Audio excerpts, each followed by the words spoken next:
আসসালামু আলাইকুম এভরিওয়ান, কি অবস্থা সবার, কেমন আছেন সবাই? আশা করছি সবাই অনেক বেশি ভালো আছেন। Welcome to my official Facebook page আর ইউটিউব চ্যানেল। আর অনেকদিন পর চলে আসলাম আরও একটি নতুন ভিডিও নিয়ে। তো অনেকদিন যাবৎ গাড়িটা নষ্ট, মানে গাড়ির সামনের ইয়াগুলা ভেঙে গেছে, আরও সকাপ যার অনেক কিছু সমস্যা। তো আজকে গাড়িটার জন্য এই জন্য সব পার্টসগুলো কিনছি, এবং বিভিন্ন ধরনের জিনিস যেগুলো লাগবে সব কিছুই কেনা হয়েছে। এগুলো নিয়ে আজকে গাড়িটা ফুল সার্ভিস করাবো। আর সার্ভিস করানোর জন্য যাবো আজকে আমরা ফুলামেরতল বাজারে আমরা যেখানে কাজ করাই সেখান থেকেই সার্ভিস করে নিব। আর গাড়ির সামনের ইয়াটা একদম ভাঙা, অনেক দিন যাবত। তো যেহেতু বৃষ্টির দিন চলে আসছে আর এটা ভাঙা থাকলে সামন থেকে পানি ছিটে আসে, তো এই জন্য এগুলো সব কিছু পাল্টানো দরকার। এই জন্য আমরা সব কিছু কালকে রাত্রেই কিনছি, রাতের ভিডিওটা করা হয় নাই।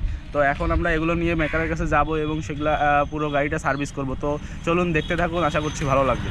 তো এরপরে আমরা তিনজন তাড়াতাড়ি করে চলে গেলাম মেকানিক ভাইয়ের একদম দোকানে, এবং দোকানে যাওয়ার পরে ভাই তাড়াতাড়ি করে গাড়িটা খোলা শুরু করে দিল। যেহেতু নামাজি দিন, এজন্য তাড়াতাড়ি করে সে আর লেট করলো না, সব কাজ বাদ দিয়ে আমার গাড়িটা খোলা শুরু করে দিল। এবং ভাই এখানে গিয়ে আটকে গেছে, তাই আমি তাকে হেল্প করার জন্য গেলাম, কিন্তু ভাগ্যবশত নাটটা একদম ভেঙেই গেল, আমি আর পারলাম না।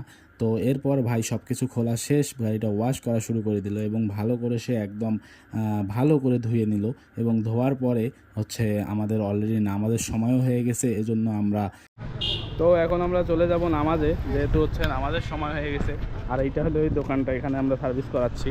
তো এখন আমরা যাব নামাজে, কারণ নামাজের সময় হয়ে গেছে। নামাজ থেকে এসে তারপরে গাড়িটা ফুল সার্ভিস করাবো।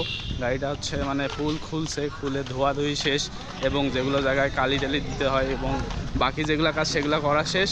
এরপরে এসে নামাজ পড়ে খাওয়া দাওয়া করে আসিয়া শুধু সেট হবে। তো এখন আমরা নামাজে যাব, নামাজ থেকে এসে আপনাদের সঙ্গে দেখা হবে। তো এই যে আজকে আমার সাথে আছে সিয়াম এবং বাঁধন। তো চলুন।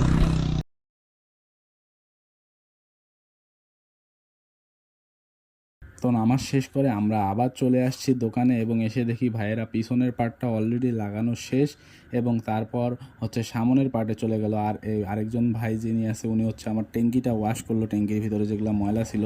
আর আমার যে নতুন মাঠঘাটটা সেটা এই ভাই লাগাচ্ছিল, এবং কার্বোরেটরটা ওয়াশ করে নিল, এবং তারপরে তারা আস্তে আস্তে ফুল গাড়িটা সেট করে নিল। এবং অবশেষে গাড়িটাতে পালিশ করতেছে, মানে চকচক করার জন্য যে পালিশটা করা হয় সে পালিশটা করতেছে। এবং সর্বশেষে গাড়িটা আমার রেডি হয়ে গেল। এজন্য আমি একটা টেস্ট রাইড দিয়ে দেখলাম যে গাড়ি সব কিছু ঠিক আছে কিনা। এজন্য দিয়ে এসে আমি সব কিছু চেক করে নিয়ে নিলাম। তো অবশেষে আমাদের গাড়ির কাজ একদম সম্পূর্ণ, মানে একদম আগের লুক ফিরে পাইছে গাড়ি। এই যে আগে এটা ভাঙ্গা ছিল মাঠঘাটটা, তারপরে আরও অনেক জিনিস মিসিং ছিল। আফটার এ লং টাইম, অনেক দিন পর গাড়িটা তার নিজের লুক ফিরে পেল। এখন কিন্তু গাড়িটা দেখতে অনেকটা জোস লাগতেছে। বাঁধন, কেমন লাগতেছে গাড়িটা দেখতে? ভাই সুন্দর। কেমন লাগতেছে চালাইলে, যে কেমন লাগলো? হ্যাঁ, সুন্দর। তো এই যে ফাইনাল লুক। তো সবাই ভালো থাকবেন, সুস্থ থাকবেন। আজকের ভিডিওটা এখানেই শেষ করব। আপনারা যদি আমার ফেসবুক পেজ বা ইউটিউব চ্যানেলে নতুন হয়ে থাকেন তাহলে অবশ্যই একটা সাবস্ক্রাইব এবং ফলো করে দেবেন। আজকের মতো এখানেই শেষ করছি। ভালো থাকবেন, সুস্থ থাকবেন। খুদা হাফেজ, আসসালামু আলাইকুম।